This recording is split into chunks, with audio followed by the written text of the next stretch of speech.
nga. Straw po, straw. May laway ko na po Walang yan. yan. Guro pa yun na talaga. Si nanay kinikilig. Ito kasi ang wish ko eh.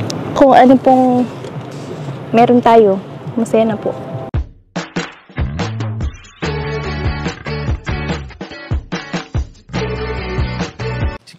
Si Kuya Jens, ano yan, reactor natin yan.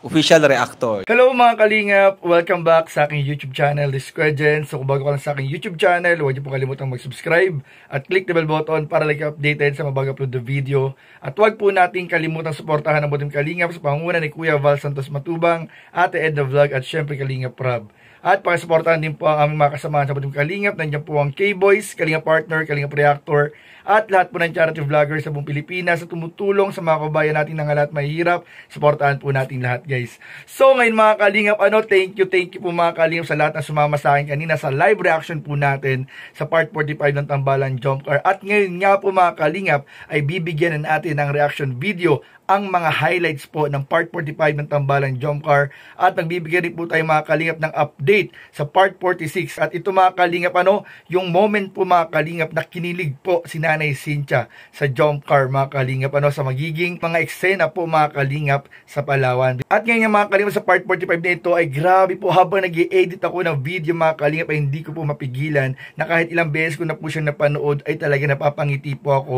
at nakakaramdam po ako mga kalingap ng kakaibang, ng para bang goosebumps mga kalingap talaga pinapanood ko. At lalo na pag sumasabay po yung kanta na mga ginamit po dito sa background music ay talaga mga kalingap ibang klase po, mga goosebumps po talaga mga kalingap. At alam ko po, comment down below mga kalingap kung naramdaman din po ninyo yung kakaibang pakiramdam na parang dinadala po kayo mismo mga kalingap dun sa eksena mga kalingap, parang nandun kayo, parang kasali kayo mga kalingap, at talaga makakaramdam kayo ng walang iba kundi pagmamahal lamang mga kalingap ang mararamdaman ng puso nyo. So ano pa hindi natin mga kalingap, tara panoorin na po natin at bigyan natin ng reaction video ang mga nakakilig na highlights ng Tambalan Jump Car sa part 45 in 5, 4, 3, 2. Ano po yan po? Sige po. Ang refresh. Masarap tong refreshing. Ay! Tumalsik. Thank you po. Grabe naman. Sakto yan sa ano. Ang lamig. Malamig yan. Buko pa po.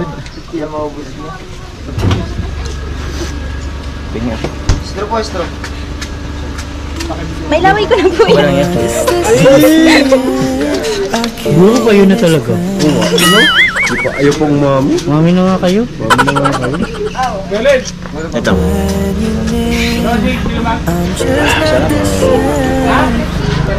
Sharing is caring. Sarang naman namin ang buko dito. Tara na. Tara na. May ano po? Ito. Kumit. Yan po dito. Pati na tayo. Sige na po, hangin po yan. Sa inyo, last one. Nahulog. Thank you. Tayo? Thank you po. Salamat po.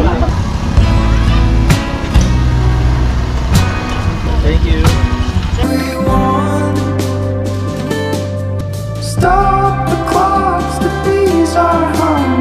Parang first time ko makakaroon ng mawitness yung sunset dito sa Palawan na eh.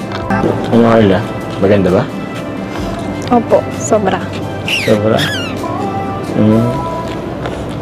Ba't ka... Masaya ka ba? Oo naman po. Bakit? Di ba kasama ako? Opo. Kayo. Oo? Ba't ka naman masaya? Siyempre po, nandito yung dalawang paborito ko.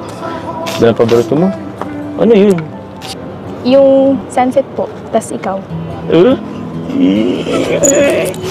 Ako ba?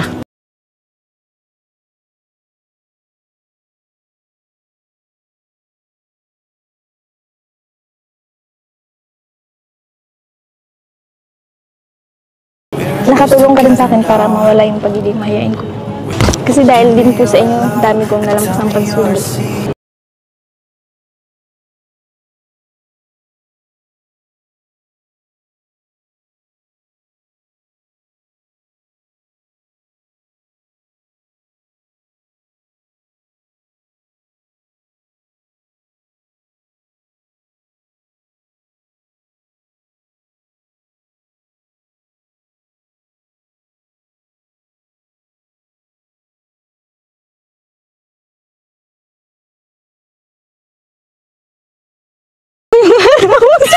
Hindi. Di ba? Bukod doon kasi, di ba sabi ko may hinintay ako? Hindi yun. Bukod sa sunset, may hinintay ako. Huwag niyo na po yung antayin. Basta kung ano pong meron tayo, masaya na po. Yun na yun? Kahit... Ano bang ibig sabihin nun? Walang label? Grabe. Iba talaga kayong mga Gen Z. Iba na kayo ngayon.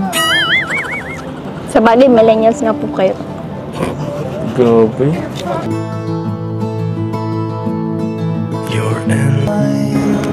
Yan lang, Carla. Nakasama ka namin dito. Kayo din nga po eh. Buti nakasama po kayo.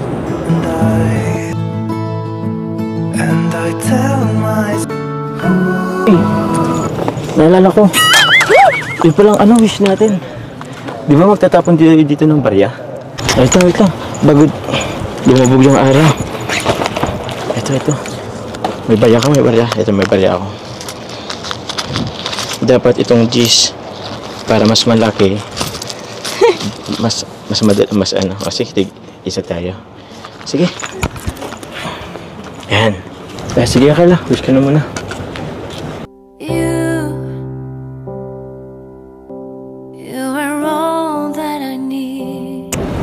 Ikaw naman po. Sige, ako naman. Ba't po kayo nakatingin sa akin? Ikaw kasi ang wish ko eh.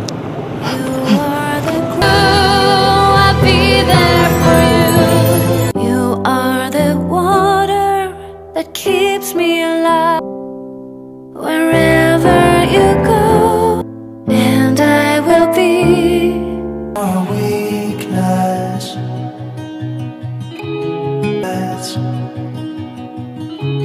So ayun guys, at pinili ko lang talaga mga kalingap yung mga eksena na mas lalong nagpakilig sa akin. Unahin na natin mga kalingap yung pagbuko juice nila mga kalingap, kung saan nag-share po sila mga kalingap sa iisang straw mga kalingap. Talagang hindi na nga mga kalingap tinanggihan ni paring Jomar na kahit walang ibang straw kundi yung ininuman lamang ni Carla ang kanyang gamitin sa pag-inom ng buko juice ay talagang hindi na ito nag-atubiling gamitin din mga kalingap. Talaga naman, sino ba mga kalingap kung wala kayong mutual understanding o wala kayong relasyon mga kalingap, sa tingin nyo ba mga kalingap hihigupan ba ng isang tao yung ininuman ng isa? Sa tingin ko mga kalingap, ako on opinion ko ito mga kalingap, sa tingin ko marami rin sa atin ang naghihinala na mga kalingap na meron na talagang something dito sa dalawa, kila Jomar at Carla, na sila lamang talaga ang sa ngayon ang nakakaalam mga kalingap. Lalo na mga kalingap yung pagsubo ng laman ng buko na isang kutsara lang po ang ginamit nila sa pagsusubuan din ng buko mga kalingap. Ay grabe, talagang hindi na may tatago mga kalingap. Sabi nga, actions speak louder than words. Hindi na kailangan ng mga salita, ng patunay mga kalingap, kundi sa mga kilos lamang at paggalaw, the way nilang tingnan ng isa't isa mga kalingap ay sapat na pong ebidensya mga kalingap para masabi po natin na higit pa sa mutual understanding, higit pa sa mag-love team, higit pa sa mag-best friend, magkaibigan, ang turingan ng dalawa mga kalingap. At talagang hinintay na lang po natin yung tamang pagkakataon na aminin po nilang dalawa ang kanilang totoong estado mga kalingap. At dito nga rin mga kalingap, nakita po natin mga kalingap, nakakatuwa po, nakakakilig ang galing ni Carla mga kalingap, na sinabi po niya kay Jomar na very perfect po yung sunset kasi nandun po yung dalawang paborito niya. Yung una yung sunset at pangalawa po si paring Joms mga kalingap. At dito nga mga kalingap, kahit kinukulit po siya ni Jomar ng pagsagot sa kanya, ay talagang si Carla po mga kalingap ay hindi na po mga kalingap nawala o nagbago yung pagtingin po mga kalingap o pagtitig po niya kay Jomar. At sinabi po niya talaga harap-harapan na maging masaya na lang sila kung anong meron sila muna sa ngayon.